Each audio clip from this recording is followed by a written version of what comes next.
Parliament, the good, the bad, and the ugly. I've had the honor of serving in this House since the year 2009.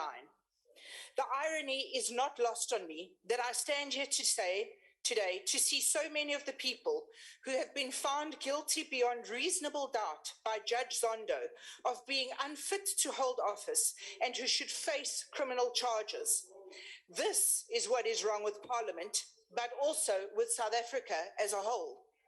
On the rare occasion that Parliament found its teeth and managed to organise an inquiry into state capture of Eskom, we did our job and we uncovered corruption, the scale of which we could never have imagined.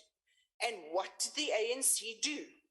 Let me tell you, instead of rewarding Ms. Daphne Ranto for sterling leadership, bravery and patriotism, have a look around and notice that she was done away with. I am here to say what many South Africans want to say and what they want to have done.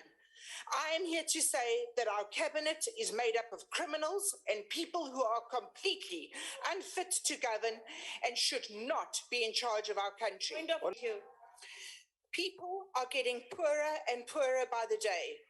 Unemployment figures rise daily. More and more people are subjected to violence and unspeakable crimes. South Africans have had more than they can take. This is a bad government governed by bad people who coincidentally make very bad statements about Russia and the Ukraine.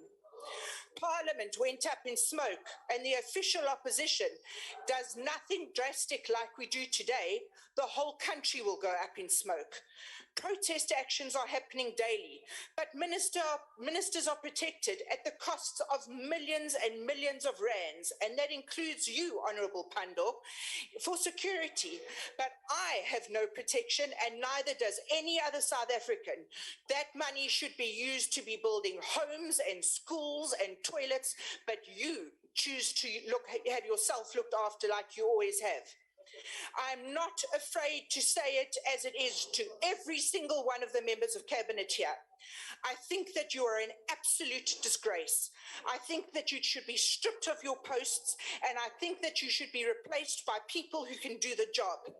We are run like a mafia syndicate, and not me and not a single member of the Democratic Alliance will allow this to carry on. Honourable Pandor, you know what the problem is? The jig is up.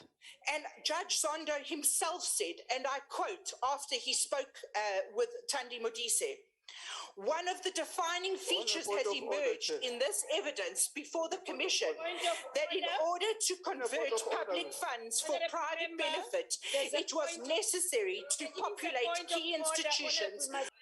Let me say what Judge Zondo said again, and I quote, one of the defining features that has emerged is the evidence before the Commission that in order to convert public funds to private benefit, it was necessary to populate key institutions with people who were going to comply with orders. Shame, shame, shame on you. Our buildings may be destroyed, but we are stronger in our resolve than ever before. South Africa must and always come first. We will stop at nothing to protect this constitution and restore South Africa to the shining beacon that we were promised in 1994. The cabinet must go, and it must go now. The constitution will be protected, and we will use it as our sword and our shield. Today we vote for the future of our country, and long may our freedom and prosperity last. Shame be on the cabinet.